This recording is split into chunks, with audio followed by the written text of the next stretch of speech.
नमस्कार। आज हम बात करने वाले हैं भारत की सबसे पवित्र तीर्थ यात्राओं में से एक केदारनाथ धाम की।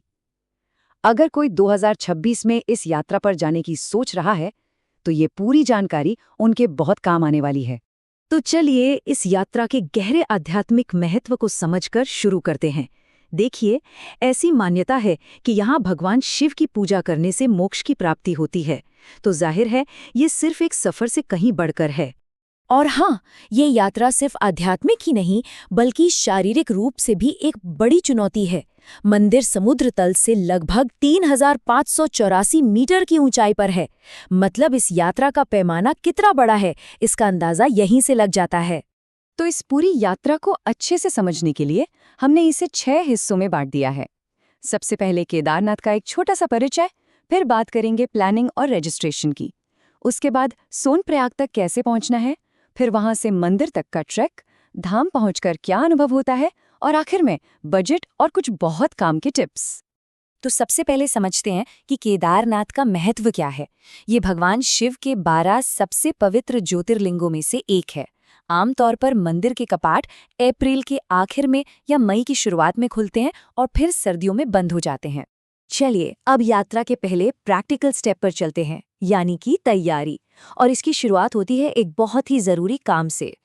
तो सवाल ये है कि इस पूरी यात्रा को शुरू करने के लिए सबसे पहला सबसे जरूरी कदम क्या है। देखिए, सबसे जरूरी है ऑनलाइन रजिस्ट्रेशन, जो कि अनिवार्य है। मतलब ये तो करना ही पड़ेगा। अच्छी बात ये है कि ये प्रोसेस बिल्कुल फ्री है, बस एक आधार कार्ड और फोटो की जरूरत पड़ती है। और हाँ, रजिस्ट्रेशन पूरा होने पर उसका प्रिंट आउट अपने पास रखना बहुत जरूरी है, इसे भूलना नहीं है। अब सवाल आता है, यात्रा कब करें।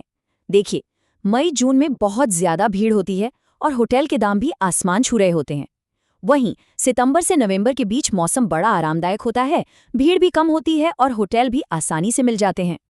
ठीक है, तो प्लानिंग हो गई। अब अगला कदम है सोनप्रयाग पहुंचना, जिसे हम केदारनाथ का बेस कैंप या गेटवे भी कह सकते हैं। यहाँ तक पहुंचना भी अपने आप में एक सफर है। सबसे पहले ऋषिकेश, हरिद्वार या देहरादून पहुंचना होता है, जहां से सोनप्रयाग के लिए बसें आसानी से मिल जाती हैं। इस सफर में करीब 8 से 9 घंटे लग जाते हैं, तो बेहतर यही है कि सुबह सुबह निकला जाए ताकि शाम तक पहुंचकर आराम करने का पूरा मौका मिले।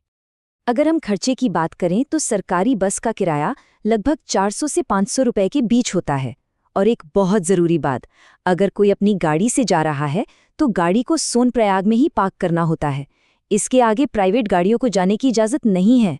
सोनप्रयाग पहुंचने के बाद अब शुरू होता है इस यात्रा का सबसे मुश्किल लेकिन सबसे यादगार हिस्सा, गौरीकुंड से मंदिर तक का वो 16 किलोमीटर का ट्रैक।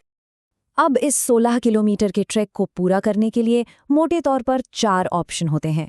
पैदल जाने पर करीब 12 से 13 घंटे लगते हैं, वहीं घोड़े से 5-6 घंटे में और पालकी से 7-8 घंटे में ये दूरी पूरी की जा सकती है। तो हर कोई अपनी सहूलियत और बजट के हिसाब से कोई भी ऑप्शन चुन सकता है। यहाँ एक बहुत ज़रूरी बात ध्यान में रखनी है। जो लोग हेलीकॉप्टर से जाने का सोच रहे हैं, उन्हें ये पता होना चाहिए कि ये सर्विस गौरीकुंड से नहीं मिलती। इसके लिए गुप्तकाशी, फाटा या सिरसी जैसी जगहों पर जाना पड़ता है। चलिए, ट्रैक पूरा हो गया। अब बात करते हैं केदारनाथ धाम पहुंचने के बाद के अनुभव की। वहाँ रुकने की क्या व्यवस्था है, खाने पीने का क्या सीन है और दर्शन कैसे होते हैं। ये चार्ट ना बिल्कुल साफ साफ दिखा रहा है कि मौसम के हिसाब से रुकने का खर्च कितना ऊपर नीचे होता है। जहां ऑफ सीजन में एक कमरा 500 से 1000 रुपए में मिल जाता है, वहीं पीक सीजन में उसी कमरे के लिए 3-4 हजार रुपए या उससे भी ज्यादा देने पड़ सकते हैं। मुख्य मंदिर के दर्शन तो हैं ही, लेकिन उसके अलावा भैरव बाबा मंदिर जाना भी बहुत जरूरी माना जाता है। साथ ही आदि गुरु शंकराचार्य की प्रतिमा भी देखने लायक है। और अगर किसी के पास एक दिन फालतू हो तो वासुकी ताल का ट्रैक भी किया जा सकता है। चलिए अब इस सफर के सबसे जरूरी हिस्से पर आते हैं, यानी कि बजट और यात्रा के लिए कुछ खास टिप्स जो बहुत काम आने वाले हैं। तो ऋषिकेश से पूरी यात्रा का बजट कितना बैठता है? एक अंदाजा ये है कि अगर बिल्कुल कम खर्च में यात्रा पूरी करनी हो तो लगभग 4000 रुपए में हो जाएगी। वहीं थोड़ी बेहतर सुविधाओं के साथ ये करीब 7000 रुपए प्रति व्यक्ति तक पहुंच सकता है। तो ये जो 4000 रुपए का बजट है, इसमें क्या क्या शामिल है? इसमें बस से आना जाना, डॉर्मेट्री में रुकना, बिल्कुल सादा भोजन और पैदल ट्रेकिंग का खर्च शामिल होता है। अब बात कर लेते हैं पैकिंग की। गर्म कपड़े, अच्छे ट्रैकिंग शूज और कैश। हाँ, कैश रखना बहुत जरूरी है, क्योंकि सोनप्रयाग के बाद एटीएम मिलना लगभग नामुमकिन है। इसके साथ ही ऊंचाई पर सांस लेने में दिक्कत न हो, इसके लिए कपूर रखना एक बहुत अच्छा देसी उपाय है।